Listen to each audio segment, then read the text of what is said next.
जी बेटा, अस्सलाम वालेकुम। क्या आपको मेरी आवाज़ आ रही है? तस्वीर तो यकीनन नहीं आ रही होगी क्योंकि यहाँ पे नहीं। आवाज़ पहुँच रही है, आवाज़ पहुँच रही है तो मुझे हैंड रेज़ कर दें 5 से 6 लोग, मुझे समझ आ जाएगी।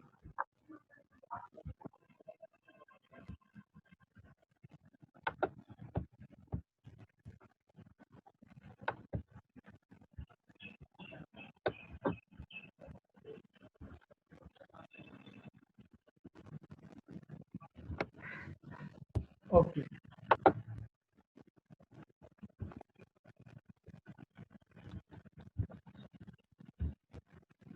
Let us start the day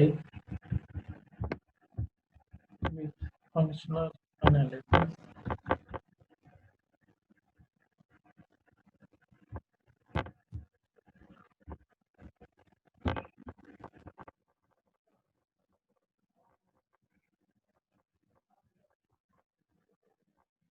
These two theorems, if I am right.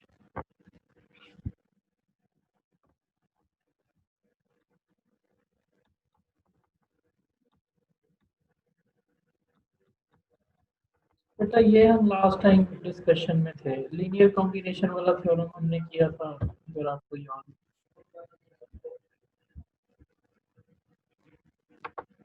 This one बड़ा important theorem finite dimensional basis के लिए, फाइनाइट डायमेंशनल वेक्टर स्पेस के लिए हमने ये थ्योरम देखा था। उसके बाद हमने ये कहा था कि every finite dimensional subspace Y of a norm space X is complex। यही था लास्ट लेक्चर्स में हमने ये डिस्कशन की थी। उसके बाद इसको भी हमने प्रूव किया था, आकाशीय सीक्वेंस बनाई थी, रियल में चली गई थी। ये था theorem every finite dimensional subspace of a norm space X is closed in X। ये भी थ्योरम प्रूव करेंगे नेक्स्ट लेक्चर्स में, ये कहीं ना कहीं जाके प्रूव आएगा इसका क्लोजनेस का।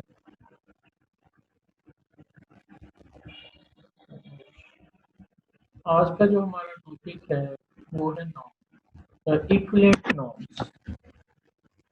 What are the equivalent norms? जैसा कि हमने बात की थी, आज के हम इस टॉपिक पे चलते हैं, इक्विवेलेंट नॉर्म्स क्या होती हैं।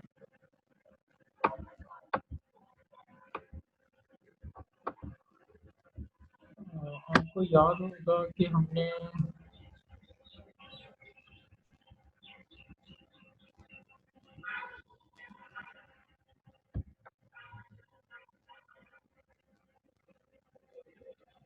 एक नॉर्म स्पेस डिफाइन करवाया था। चले ऐसे ही कोई नाम रख लेते हैं, x norm space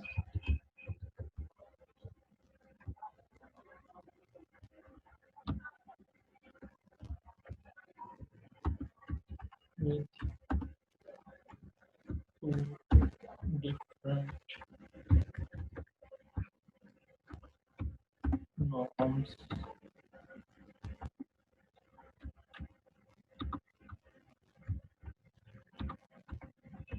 on it।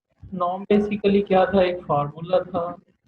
हमने ये भी बात की थी कि किसी एक सेट के ऊपर दो डिफरेंट नॉर्म्स के फार्मूलाज डिफाइन करवाए जा सकते हैं। फॉर एग्जांपल, एक एलिमेंट है एक्स का, उस पे नॉर्म आप किस तरह से डिफाइन करो? एक्स पता नहीं कौन सा है, हमें नहीं पता क्या है, सीक्वेंसेस का सेट है, फंक्शंस का सेट है, व्हाटएवर इट इज, कोई इसको हम कहेंगे वन नॉर्म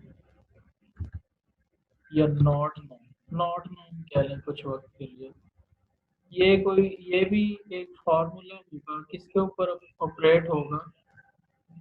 एक्स के ऊपर, और भेजेगा कहाँ में? और या आर में भेजेगा या इसने लगना किसके ऊपर होता है? नॉर्म के फार्मूला ने ऑपरेट होना है सेट के एलिमेंट्स पर, और उसको या तो सी में भेजना है या फिर आर में भेजना है। ठीक है, अगर सी में भेज रहे हैं तो कॉम्प्लेक्स नॉर्म स्पेस है, और अगर आर में भेज रहे हैं तो रियल नॉर्म स्पेस। तो ये बात हमने पहले की थी। हम आज के टॉपिक में ये बात कर रहे हैं कि किसी भी वेक्टर सॉरी नॉर्म स्पेस के ऊपर दो डिफरेंट नॉर्म्स डिफाइन भी करवाई जा सकती हैं। दो डिफरेंट नॉर्म्स, इसका नाम कोई और रख ले, दो यानी कि दो डिफरेंट फार्मूलाज डिफाइन करवाए जा सकते हैं। रफली स्पीकिंग कि किसी भी नॉर्म स्पेस के ऊपर दो डिफरेंट नॉर्म के फार्मूलाज डिफाइन करवाए जा सकते हैं, और ये नॉर्म के दोनों फार्मूलाज नॉर्म की चारों प्रॉपर्टीज को ओबे करेंगे तो नॉर्म कहलाएंगे। ऐसे ही अपनी मर्जी से डिफाइन नहीं करवा सकते। अगर ये नॉर्म की प्रॉपर्टीज को दो डिफरेंट फार्मूलाज ओबे कर रहे हैं तब जाके हम इन्हें नॉर्म ऑन एक्स कहेंगे। तो आज की ये डेफिनेशन है कि अगर आपने एक नॉर्म स्पेस के ऊपर दो डिफरेंट नॉर्म डिफाइन करवा दी हुई हैं, नॉट नॉर्म या वन नॉर्म या जो भी इसका नाम रख लें, टू नॉर्म थ्री नॉर्म, मतलब ये है कि इसका कोई ना कोई डिफरेंट फार्मूला है दोनों का, और दोनों उसके ऊपर नॉर्म है, तो ये आपस में इक्विवेलेंट कहलाएंगी अगर उनके दरमियान इस तरह का रिलेशन डेवलप हो जाता है, या इस तरह से हम उनके लिए ए और बी ढूंढ लेते हैं।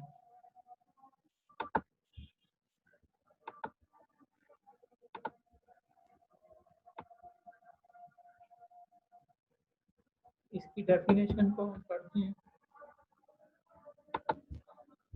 A norm on a vector space x, एक norm is said to be equivalent to a norm, another norm on X if there are positive constants, positive numbers A and B। अगर हमें वो दो numbers ऐसे मिल जाते हैं कि दोनों के नॉर्म्स के आंसर्स को ऐसे लिखा जा सके for all X belonging to capital X, तब हम कहेंगे कि ये जो दोनों नॉर्म्स हैं ये आपस में इक्विवेलेंट है। ठीक है जी।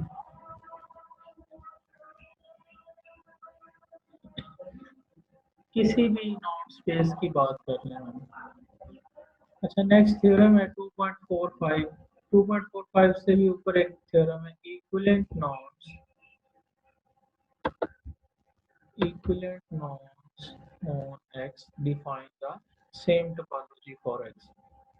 तो चूंकि अभी हम टोपोलॉजी में जा नहीं रहे इसको, इसलिए इसको थोड़ा सा पेंडिंग में रखेंगे इस थ्योरम को। नेक्स्ट हम चलते हैं इक्विवेलेंट नॉर्म्स का थ्योरम जो है 2.45 उसको आज प्रूव करेंगे। बड़ा इजी सा थ्योरम है।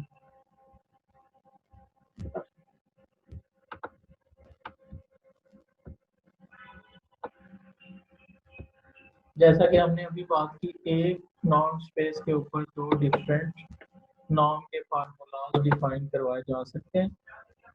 कहते हैं on a finite dimensional vector space x,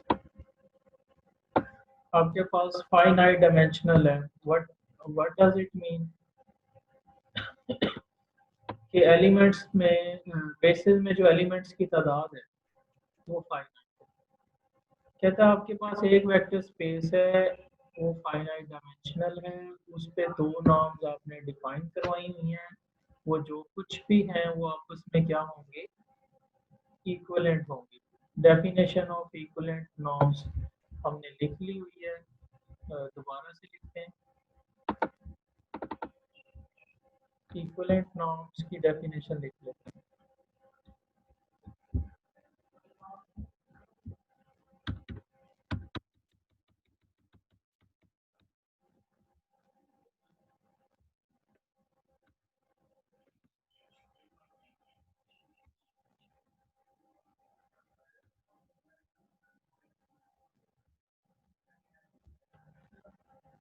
two norms are said to be equivalent.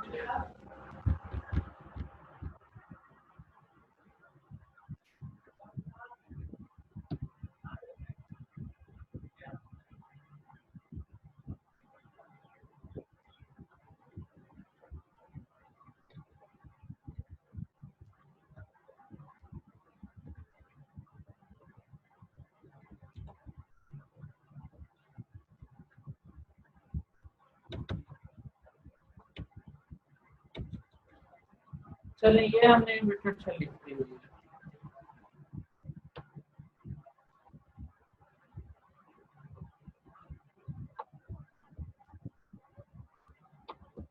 Equivalent norms की डेफिनेशन लिख ली हुई है। इक्विवेलेंट नॉर्म किस तरह से होगी?